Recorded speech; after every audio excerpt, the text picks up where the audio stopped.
Hi everyone, we got a ton of new content in Hockey Ultimate Team, including brand new Star of the Month players and sets that feature some of the best cards in the game currently. So we're going to check out the new content and see what's worth it. Let's get into it. So we did get a brand new Stars of the Month team that we can go out. We can make all of these cards individually via sets, but let's take a look at the new cards and we'll go through each one. Again, there is still an issue at the bottom of these releases like Team of the Week and Stars of the Month and Live Moments where they are just rewarding players that are in European leagues or the CHL leagues that are very low rated, and they're really not bringing them up to a baseline in which they're usable. I really wish, I've been saying this since the launch of the game, that any card that comes out, whether it be Star of the Month, Live Moments, Team of the Week, should baseline be an 84 overall. Now, maybe that's too many 84s being released into the game each week. I'm not really sure. There is an economy aspect to this that I cannot stand, but that's just how EA operates. But I would love it if, I was a fan of the Kelowna Rockets and a new Andrew Cristal came out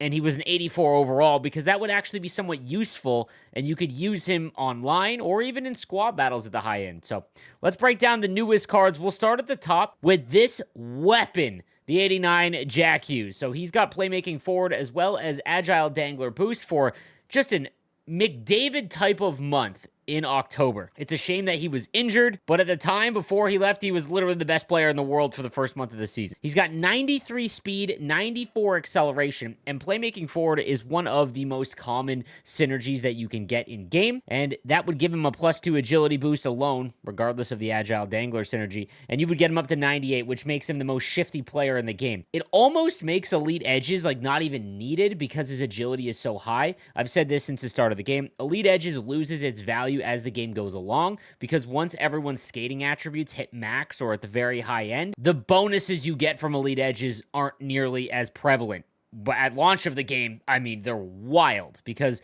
the fact that you can keep speed at 93 and 94 acceleration all the way through turning is just such an advantage early on when, even most average players have like 88 to 90 skating on a lot of their players. He's also got Make It Snappy and Wheels. Wheels I've talked about quite a bit. I think Wheels on the highest end skaters, so whether it be McDavid or Jack Hughes here, anyone that's around 93 or 92 and above, Wheels is you're going to see a major bonus from it. It's just so expensive. He is also one of the cards that has a shot that, regardless of the attributes, just always finds the net, specifically his wrist shot. I would love to try this card out, even though he is smaller.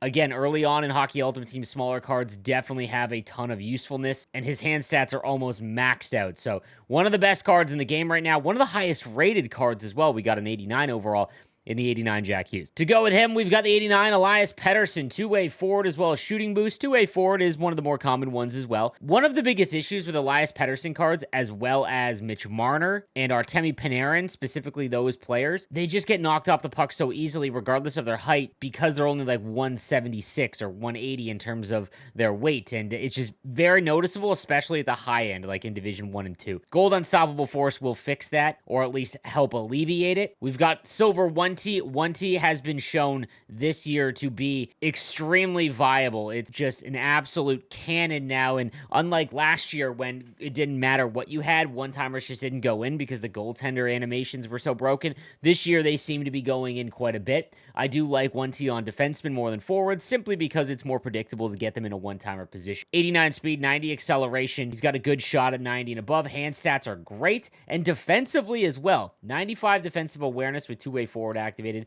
88 faceoffs, but even without it, very good all the way around. This might be the first good Elias Pettersson card, at least for me. And then we've got Artemi Panarin, as we just talked about, the exact same players, essentially. 6 foot, 173, no unstoppable force, though. Again, this might just be a personal thing. I've never been able to get Artemi Panarin cards to work effectively. However, he is one of the players that myself and Padre on my podcast talk about that has a custom stride, meaning that the way they skate in game is not the generic way that 99.9% of the cards and players use. There's this randomness to the 5 players that have a custom stride. Artemi Panarin is one of them, and it usually makes them skate faster or feel faster. Jack Eichel is another example. There's a reason why Jack Eichel cards always feel amazing. Schneip as well.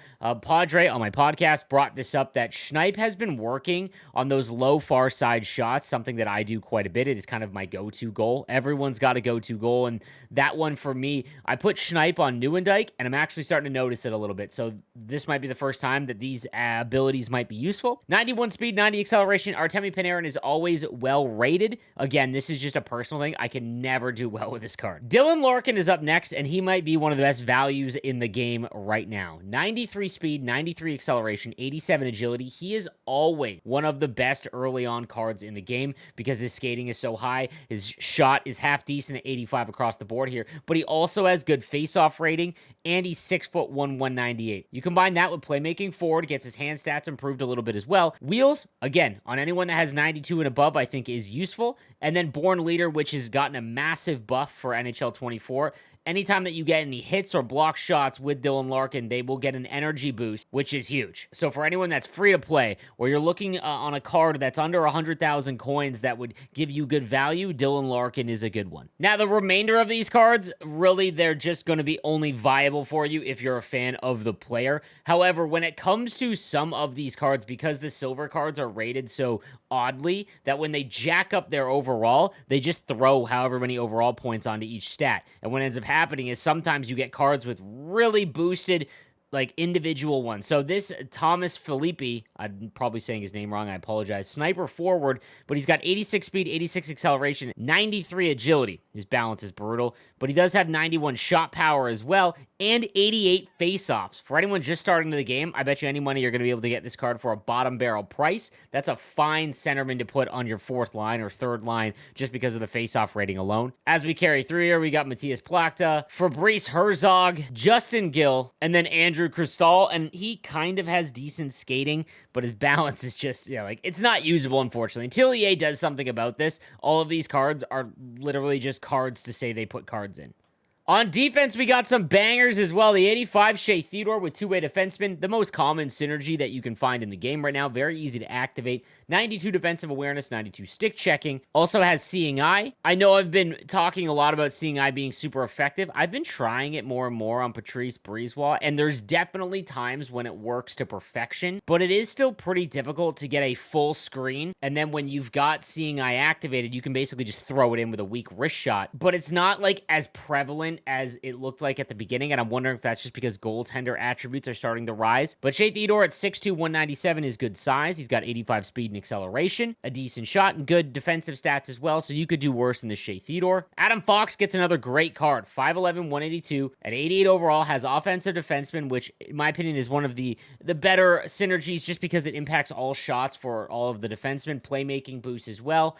But he's got silver elite edges. Gold Send is completely useless, which in my opinion just crushes the value of this card. However, elite edges, specifically silver because it's not going to take a ton of points, is very viable on a defenseman. Elite edges is not just activated when you have the puck. It is activated at all times, meaning that you can keep up with someone who's trying to go left and right a ton, and he's very fast at 92 speed, 93 acceleration, and 91 agility. Adam Fox's Headliners card is actually a sneaky good card, so this 88 might be decent as well. Noah Dobson up next. Honestly, really good card. Two-way defenseman, 90 defensive awareness, and 91 stick checking with that activated. But 87 speed and acceleration, 85 agility on someone who's 6'4", 194 with 85 body checking. Low-key, a really nice right-handed defenseman for anyone that can't afford, to go after the team builders or anything like that. Really nice card. And then we've got the lower attribute players, the 80 Christian Wallinen, as well as Tim Theocardis and Graham Sword. What a name. Finally in net, we've got the 85 Alexander Gorgiev.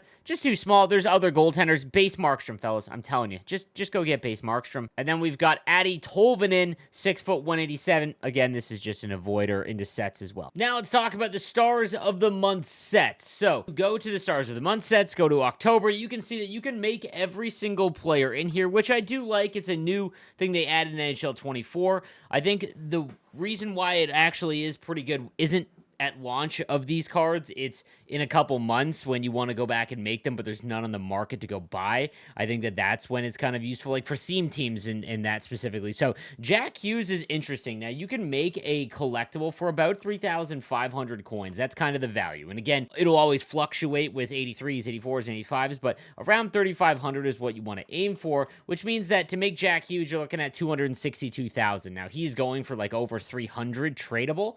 And honestly, I wouldn't make this set simply because it's not enough of a gap. It's not worth it. For example, the Connor McDavid was around this price range, but his was going for like well over 300. So just something to keep in mind. And the set was gone once the event was done. Elias Pettersson's in the same 262. I don't think that's worth it. The one that gets kind of interesting is Dylan Larkin, simply because that's going to run you about 77,000. Now his card is going for around that price, tradable. So again, keep that in mind. But if you have a lot of untradeable cards that you don't want any of the master set players or anything like that, you could throw those in and get Dylan Larkin. But just again, I wouldn't go out and buy collectibles for it. It's just more of if you have untradeable cards that you don't want to do anything with, you could make it for these. All the other ones, not really all that great of value. And again, Dylan Larkin is going for about 75, 80,000 coins, which I think is a great value rate. We've also got some high-end moments cards. The 88 Cale Makar, offensive defenseman, agile dangler boost. He's got silver wheels. Again, it is always active. And then elite edges. I talked about that. Again, if there is one defenseman to put gold elite edges on, it's Cale Makar. 94 speed, 94 acceleration. If you break the puck out from behind your net with him and go end to end, there's very few cards that are going to be able to stop him if you are pretty good at making those cuts. Good defensive awareness. Honestly, I haven't even noticed not being able to hit with him either, even though he is smaller. Always one of the more fun cards to use, Cale Makar. The only issue is that there's so many different Cale Makars out right now. This one's going for like just under 200,000. It's probably going to fall, again, because there's so many Cale Makar cards. Also want to touch on this 88 Austin Matthews that came out a little while ago. This is one of the cards. I haven't bought him yet, and I really want to, so I apologize. This is probably going to make that impossible, but I'm a man of the people, and I want to keep it honest. This card looks incredible. It reminds me a lot of the Heritage Connor McDavid that ended up just exploding in price. Silver Unstoppable Force, and I talked about it. Make It Snappy and Schneip might actually be somewhat usable this year. 88 speed and acceleration, 87 agility, and 88 balance on someone who's 6'3", 208 is great. If you can get sniper forward or shooting boost activated, his shot is basically maxed. It's got good hand stats and 87 on the faceoffs. Like, this is a really, really good Austin Matthews card. The one thing is, if you go out and spend a premium on him, like over 250,000 coins, just be prepared. He is going to get a lot of cards, and you're going to lose a ton of value very quickly once those new cards come out, so just keep that in mind. Also, don't forget, everyone, that Thursday, as of today, if you're watching this on the release day of this video, we are getting the week 2 of the Gallery of Greats event. It is a holiday on Friday, so they are releasing content today, which means we will get week 2 of the Gallery of Greats event, which has been one of the better events so far. It follows the style of the Hut Millennium event from NHL 23. You will need all 5 of the week 1 cards to trade in, as well as the 5 week 2 cards to get this ultimate one that we will get later on. Again, you can make duplicates of these if you want to keep Ovechkin like I did. I made a second Ovechkin, but just be prepared. It's going to be really fun. This event should be good. I'm curious to see who that ultimate Gallery of Great player is. My early prediction was Jaromir Jagr, but I honestly have no idea. Curious to see who it is. That's going to do it for me for today. Let me know what you think in the comments section down below, and I will see you guys next time. Have a good one.